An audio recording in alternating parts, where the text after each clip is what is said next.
रात के 12:30 पर तेज बारिश हो रही थी। सड़कें सूनी थी, सिर्फ स्ट्रीट लाइट की मध्यम रोशनी दिख रही थी। तभी एक पुरानी हवेली के अंदर से एक आदमी घबराया हुआ बाहर निकला। उसका नाम राघव था। उसके हाथ में एक पुरानी लाल रंग की डायरी थी जो पानी में भीग रही थी, मगर उसे इसकी परवाह नहीं थी। डायरी के आखिरी पन्ने पर लिखा था, आज मेरी मौत होगी। अगर तुम ये पढ़ रहे हो तो समझो, मैं अब इस दुनिया में नहीं हूं। राघव के हाथ कांप गए। ये उसकी बहन रिया की लिखावट थी, जो पिछले 3 साल से लापता थी।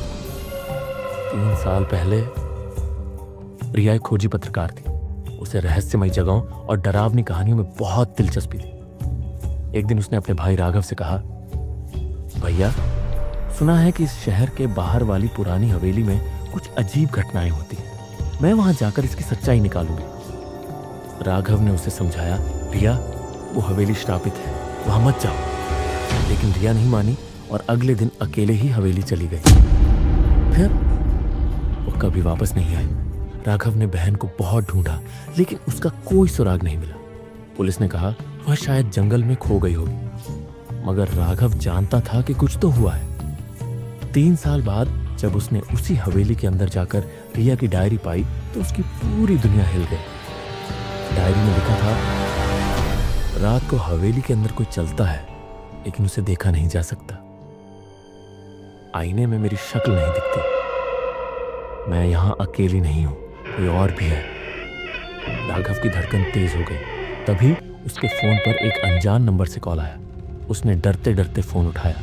दूसरी तरफ से धीमी कांपती हुई आवाज आई, राघव, यहां से भाग जाओ, वो आ रहा है। रिया मरी नहीं थी, या फिर ये किसी और की चाल थी? राघव ने कांपते हाथों से डायरी बंद की, लेकिन तभी पीछे किसी के कदमों की आहट आई। वह मुड़ा। जो उसने देखा, उसकी रूह कांप गई। राघव ने देखा, सामने रिया खड़ी थी, लेकिन उसका चेहरा सफेद, आंखें गहरी काली और शरीर हवा में तैर रहा था। भैया, मुझे बचा लो। रिया की आवाज हवा में गूंज रही थी। राघव ने हिम्मत करके पूछा, रिया, तुम जिंदा हो या? रिया की आंखों से आंसू गिरने लगे। भैया, मैंने एक गलती कर दी थी। डायरी के पिछले पन्नों में लिखा था, मैंने हवेली के तहखाने में एक दरवाजा खोला था, वहां कुछ था और उसने मुझे अपने वश में कर लिया। राघव को सब समझ आ गया। हवेली के अंदर कोई बुरी आत्मा थी जिसने रिया को अपने जाल में फंसा लिया था। तभी दरवाजा जोर से बंद हो गया। राघव को लगा कि अब वह भी नहीं बचेगा, लेकिन तभी उसने अपने गले में पड़ी रुद्राक्ष की माला उठाई और जोर से मंत्र पढ़ने लगा। जैसे ही मंत्रों की आवाज गूंजी, हवेली हिलने लगी। रिया दर्द से चीखने लगी, भैया बचाओ। राघव ने उसकी ओर हाथ बढ़ाया और जोर से कहा, रिया, तुम मेरी बहन हो, तुम इस हवेली की नहीं। एक जोरदार गड़गड़ाहट हुई। हवेली की खिड़कियां टूट गईं और अचानक एक सफेद रोशनी चमकी। रिया की आत्मा धीरे धीरे सामान्य होने लगी। फिर कुछ ही सेकंड में वह जमीन पर गिर पड़ी, जिंदा। और रिया बेहोश थी, लेकिन अब वह सुरक्षित थी। राघव उसे उठाकर हवेली से बाहर ले आया।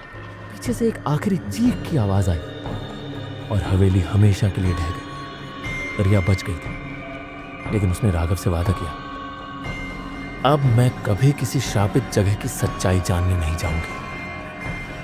राघव मुस्कुराया और कहा, सच हमेशा जानना चाहिए, लेकिन कभी कभी कुछ रहस्य अनसुलझे ही अच्छे लगते हैं। अगर कहानी अच्छी लगी हो तो लाइक शेयर करें और मेरे इस सत्य मार्ग चैनल को सब्सक्राइब करना ना भूलें।